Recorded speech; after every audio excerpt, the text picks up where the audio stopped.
In terms of perception management, if you ask me, in the last 11 years, I'll confine myself to the last 11, 12 years. I'll say that Prime Minister Modi has done exceptionally well, even though, if you ask me in terms of what he has delivered to the nation, not much. But in terms of perception management, in terms of how, he gave this impression that he's done enough and more. Because, let me remind you, he promised that India will become a 5 trillion economy by 2022. Did not happen. He promised a home to every poor in India. Did not happen. He promised a null to every home. Did not happen. He promised 2 crore jobs to every year in the last 11 years. Did not happen. But he still continues to win. That means he's doing something right, which I believe is perception management and probably a little bit of media management as well. Really, 11 years purely on perception management? I would say so.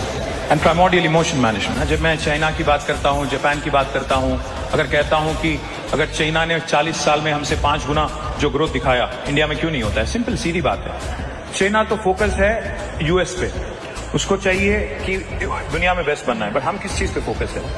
मंदिर मस्जिद वाली झगड़ा में कौन क्या खा रहा है, क्या पी रहा है, कैसे कपड़े पहन रहा है, कैसे भाषा बोल रहा है, etc. So what happens is, when you bring these primordial emotions to the fore, and that takes center stage over everything else.